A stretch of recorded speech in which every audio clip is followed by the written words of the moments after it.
Students, நம்ம இந்த வீடியோல CBSE கிளாஸ் 12 ஸ்டூடெண்ட்ஸ்க்கான சாப்டர் 6.3ல இருந்து கொஸ்டின் 13 பார்க்க போறோம். Application of derivatives. இதுக்கு முன்னாடி இருக்க எல்லா கொஸ்டின்ஸும் எல்லா எக்ஸசைஸும் நம்ம சேனல்ல இருக்கு. தேவைப்பட்ட ஸ்டூடெண்ட் பார்த்துக்கோங்க. Find the two numbers whose sum is 24 and whose product is as large as possible னு கேட்டிருக்காங்க. கொஸ்டினோட மீனிங் என்னன்னா, நம்ம ரெண்டு நம்பர் கண்டுபிடிக்கணும். அந்த ரெண்டு நம்பரோட சம் வந்து 24 வரணும். அதான் ரெண்டு பேரும் ஆட் பண்ணா 24 வரணும். ஆனா உங்களோட ப்ராடக்ட் வந்து as large as possible இருக்கணும். இப்போ எந்த ரெண்டு நம்பர் நீங்க செலக்ட் பண்ணணும்னு கேட்டிருக்காங்க. இப்போ 24 அப்படின்றத வந்து இப்போ பேசிக்கா நம்ம எப்படிலாம் எழுதலாம்னா 2 + 22ன்னு எழுதலாம். ஏன்னா 24 வரும். 20 + 4ன்னு எழுதுனா 24. இந்த மாதிரி நிறைய ஆப்ஷன்ஸ் இருக்கு அடிஷன் 24 வருதுக்கு. இப்போ இவங்களை மல்டிபிள் பண்ணும்போது 2 × 22 44, 24s are 80. இந்த மாதிரி மல்டிபிளிகேஷன் வேல்யூ மாறிட்டே வரும்ல. அந்த மாதிரி மல்டிபிளிகேஷன்ல as larger possibleனா பெரிய மல்டிபிளிகேஷன் வரணும்னா இந்த ரெண்டு நம்பர் நீங்க எப்படி எடுக்கணும்னு கேட்டிருக்காங்க. இதுக்காக நம்ம எல்லா பேரையும் உட்காந்து எழுத முடியாது இல்லையா? அதுக்கு நம்ம டெரிவேட்டிவ்ஸ் யூஸ் பண்ணலாம். எப்படி பண்றதுன்னு பாருங்க. நம்ம ரெண்டு நம்பரை x and y ன்னு எடுத்துக்க போறோம். நம்மளோட கொஸ்டின் சம் 24 வரணும். அப்ப x + y = 24 அப்படின்னு எழுதிக்கலாம். ஸோ கொஸ்டின்ல இந்த ஈக்குவேஷன்ல இருந்து y = 24 - x அப்படின்னு எடுத்துக்கோங்க. ஏன்னா ஈக்குவேஷன் ஒரே வேரியபிள்ல இருந்தா தான் நமக்கு சால்வ் பண்றதுக்கு ஈஸி. கொஸ்டின்ல எது as largest வரணும், ப்ராடக்ட் வரணும்னு சொல்லியிருக்காங்க. ஸோ இவங்க ரெண்டு பேரையும் ப்ராடக்ட் பண்ணா லார்ஜ் வேல்யூ வரணும்னா இந்த எக்ஸுக்கு என்ன எடுக்கணும், அதுதான் நம்மளோட question. So P of x என்றது ப்ராடக்ட் தான் இன் டேர்ம்ஸ் ஆஃப் எக்ஸ்ல நம்ம எழுத போறோம். ப்ராடக்ட் வந்து ஆக்சுவலா x × y. yக்கு பதிலாக நம்ம என்ன கண்டுபிடிச்சு வச்சிருக்கோம், 24 - x. அப்போ x × 24 - x அப்படின்னு கிடைக்குது. அப்போ ப்ராடக்ட் ஆஃப் த கிவன் அந்த நம்பர்ஸ் வந்து x உள்ள கொண்டு போனீங்கன்னா 24x - x × x வந்து x² அப்படின்னு கிடைக்கும். ஸோ இதான் நம்மளோட ஃபங்க்ஷன். இது எப்போ வந்து மேக்ஸிமமா இருக்கும், அதுதான் உங்களோட கேள்வி. அப்போ இந்த ஃபங்க்ஷனோட பாயிண்ட் ஆஃப் மேக்ஸிமாவை நம்ம முதல்ல கண்டுபிடிக்கணும். பாயிண்ட் ஆஃப் மேக்ஸிமா கண்டுபிடிக்கிறதுக்கு ஃபர்ஸ்ட் டெரிவேட்டிவ் பண்ணிக்கலாம். P' of x 24x differentiate பண்ணா 24 × 1 - x² டிஃபரன்ஷியேட் பண்ணா -2x அப்படின்னு கிடைக்குது. எப்பவுமே ஃபர்ஸ்ட் டெரிவேட்டிவ் கண்டுபிடிச்ச உடனே உங்களை நீங்க என்ன பண்ணணும், = 0 பண்ணணும். ஸோ P' of x = 0 பண்றோம். அப்போ 24 - 2x = 0. -2x அங்க போனா +2x ஆயிடும். மல்டிபிள் இருக்க 2 இங்க வந்தா டிவைட் ஆயிடும். ஸோ இதை கேன்சல் பண்ணிட்டோம்னா 12. அப்போ எக்ஸோட வேல்யூ 12ன்னு கிடைக்குது. இப்போ இந்த x = 12ன்றது பாயிண்ட் ஆஃப் மேக்ஸிமாவா மினிமாவான்னு கண்டுபிடிக்கணும். அதுக்கு நீங்க ஃபர்ஸ்ட் டெரிவேட்டிவ் டெஸ்ட்டும் யூஸ் பண்ணலாம், செகண்ட் டெரிவேட்டிவ் டெஸ்ட்டும் யூஸ் பண்ணலாம். ஃபர்ஸ்ட் டெரிவேட்டிவோட வேல்யூ வந்து சிம்பிளா இருந்தது அப்படின்னா செகண்ட் டெரிவேட்டிவ் கண்டுபிடிங்க. இது கொஞ்சம் ரொம்ப கிரிட்டிக்கலா இருந்துச்சு அப்படின்னா ஃபர்ஸ்ட் டெரிவேட்டிவ் டெஸ்ட் போடுங்க. இப்போ இது ஈஸியா தானே இருக்கு, அதனால இதை நான் டபுள் டெரிவேட்டிவ்ல போடுறேன். P' of x 24 × 1 24ன்றது constant, differentiate பண்ணா 0 வரும். -2 அப்படியே இருக்கும், x டிஃபரன்ஷியேட் பண்ணா 1 தான். அப்போ -2 அப்படின்னு கிடைக்குது. இப்போ இந்த எக்ஸோட பிளேஸ்ல நம்ம கண்டுபிடிச்சிருக்க இந்த கிரிட்டிக்கல் பாயிண்ட் x = 12 கொண்டு போய் சப்ஸ்டியூட் பண்றோம்.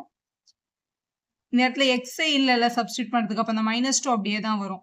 ஸோ P' ஓட வேல்யூ வந்து <0 வருது. நம்மளோட கிரிட்டிக்கல் பாயிண்ட் வந்து x = 12ன்னு சப்ஸ்டியூட் பண்ணும்போது அப்போ x = 12 அப்படின்றது தான் is a point of maximum. So இந்த ஃபங்க்ஷன் வந்து பாயிண்ட் ஆஃப் மேக்ஸிமம் எங்க கிடைக்குதுன்னா x = 12ல கிடைக்குது அப்படின்னு எழுதிடலாம்.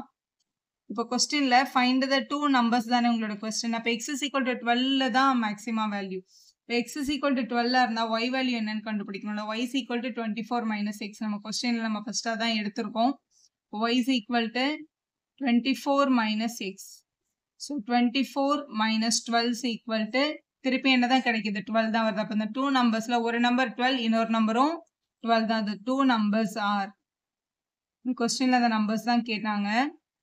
12 and 12. 12ம் 12ம் எடுக்கும்போது தான் அடிஷன் 24 வரும். மல்டிபிளிகேஷன் வந்து பெருசா வரும்.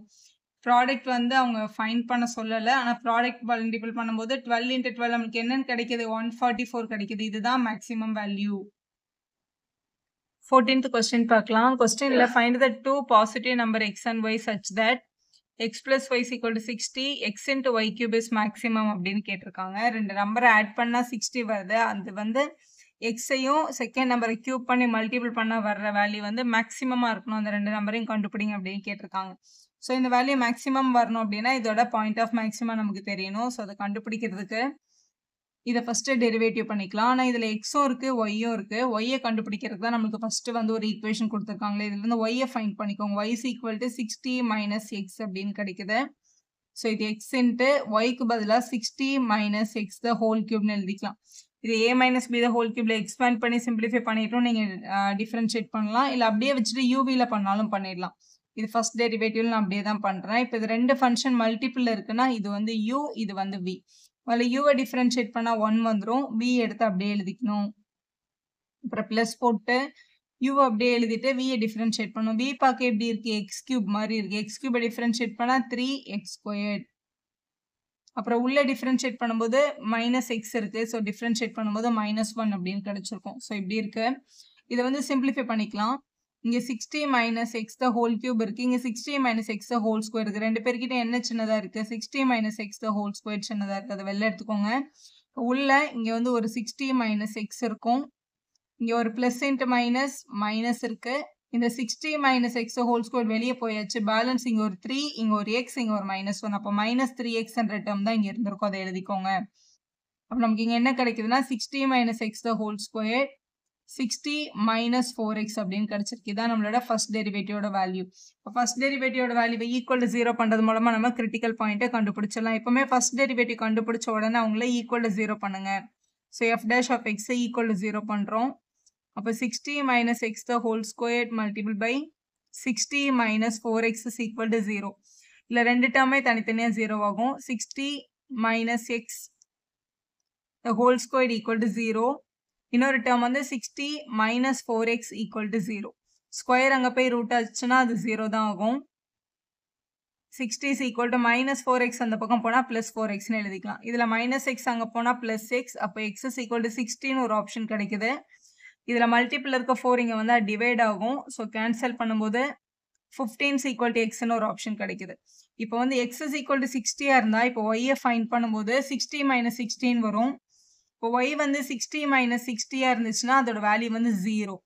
y வேல்யூ 0ன்னு கிடைக்குது. அப்போ இதோட ப்ராடக்ட்ல yக்கு 0 போட்டோம்னா 0 into anything 0. அப்போ அந்த வேல்யூ டெஃபினட்டாக என்னவா இருக்காது? மேக்ஸிமமாக இருக்காது. அப்போ இட்ஸ் நாட் பாசிபிள்னு போட்டுருங்க. அப்போ x is equal to 15 தான் நம்மளோட ஒரே ஒரு critical point. Using first derivative டெஸ்ட்னு எழுதியிருக்கேன். ஏன்னா இதை திருப்பியும் டிஃபரன்ஷியேட் பண்ண கண்டிப்பாக லேட் ஆகும். ஆனால் இது ஒரு 2 மார்க்ல 3 மார்க்ல தான் நம்மளுக்கு கேட்பாங்க. இதுக்கு திருப்பி யூவி அப்ளை பண்ணி அதுக்கப்புறம் 15 சப்ஸ்டியூட் பண்ணுறதை விட ஃபர்ஸ்ட் டெரிவேட்டிவ் தான் உங்களுக்கு easy. So first derivative test apply பண்ணிக்கலாம். ஃபர்ஸ்ட் டெரிவேட்டிவ் டெஸ்ட் எப்படி அப்ளை பண்ணுறதுன்னா, இப்போ இந்த x is equal to 15 தானே என்னோட பிரேக்கப் பாயிண்ட்டு. இது 15க்கு முன்னாடி இருக்க ஒரு நம்பரை சப்ஸ்டியூட் பண்ணா இந்த f dash of x பாசிட்டிவா நெகட்டிவான்னு பார்க்கணும். அது மாதிரி 15க்கு பின்னாடி இருக்க ஒரு நம்பரை சப்ஸ்டியூட் பண்ணா இது பாசிட்டிவா நெகட்டிவான்னு பார்க்கணும். If x is equal to less than 15, 15க்கு முன்னாடி இருக்க ஒரு நம்பர், ஃபார் எக்ஸாம்பிள் நான் 14.9 கொண்டு போய் இங்க சப்ஸ்டியூட் பண்ண போறேன். இங்க ஃபர்ஸ்ட் டேர்ம்ல ஸ்கொயர் இருக்கிறதுனால நீங்க என்ன சப்ஸ்டியூட் பண்ணாலும் இது பாசிட்டிவ் தான். ஸோ இது ப்ராப்ளம் இல்லை. இங்க சப்ஸ்டியூட் பண்ண போறோம். இந்த எக்ஸோட பிளேஸ்ல 14.9 சப்ஸ்டியூட் பண்ணா 59.6 வருது. கண்டிப்பா 60 விட சின்ன நம்பர் தான். இப்படி யோசிங்களேன். 4 கூட 15 மல்டிபிள் பண்ணா 60 வரும். 60 minus 60 0. 15 விட சின்ன நம்பரை மல்டிபிள் பண்ணும்போது கண்டிப்பா 60 வராது. 60 விட சின்ன நம்பர் தான் வரும்ல. அப்ப 60ல இருந்து ஒரு சின்ன நம்பரை மைனஸ் பண்ணும்போது பாசிட்டிவ் தான். அப்ப 15 விட சின்ன நம்பர் போடும்போது which implies f dash of x என்னன்னு கிடைக்குது? greater than 0ன்னு கிடைக்குது. இப்போ எக்ஸோட வேல்யூ வந்து 15 விட பெரிய நம்பர் சப்ஸ்டியூட் பண்றோம். 15.1 சப்ஸ்டியூட் பண்றோம். 4 15 சாரே 60. 15.1 போடும்போது 60 விட பெரிய நம்பர் வந்துடும். அப்போ ஆன்சர் நெகட்டிவா இருந்திருக்கும். அப்போ f dash of x வந்து என்னன்னு கிடைக்குது? less than 0ன்னு கிடைக்குது. அப்போ வேல்யூ வந்து பாசிட்டிவ்ல இருந்து நெகட்டிவ்க்கு மாறி இருக்கிறதுனால நம்ம கண்டுபிடிச்சிருக்க கிரிட்டிக்கல் பாயிண்ட் வந்து it is a point of maximum அப்படின்னு எழுதணும். அதான் ஃபர்ஸ்ட் டெரிவேட்டிவ் டெஸ்ட். எப்படி எழுதணும்னா இப்படி எழுதணும். since sin of so f dash of x sign வந்து பாசிட்டிவ்ல இருந்து நெகட்டிவ்க்கு மாறினதுனால நம்ம கண்டுபிடிச்ச இந்த 15ன்ற பாயிண்ட் வந்து it's a point of maxima தான் அப்படின்னு சொல்லிடலாம். அப்போ x வந்து 15 இருக்கும்போது y-யோட வேல்யூ என்னன்னா 60 மைனஸ் எக்ஸ் தானே. அப்போ 60 மைனஸ் 15 பண்ணும்போது 45 அப்படின்னு கிடைக்குது. அப்போ x வேல்யூ 15ம் y வேல்யூ 45 இருக்கும்போது தான் இதோட ப்ராடக்ட் வந்து மேக்ஸிமமாக இருந்திருக்கு. இதான் உங்களோட 2 நம்பர்ஸ். வீடியோ யூஸ்ஃபுல்லாக இருந்தால் ஒரு லைக் போடுங்க, உங்கள் ஃப்ரெண்ட்ஸ்க்கும் ஷேர் பண்ணுங்கள். Subscriber channel for more videos.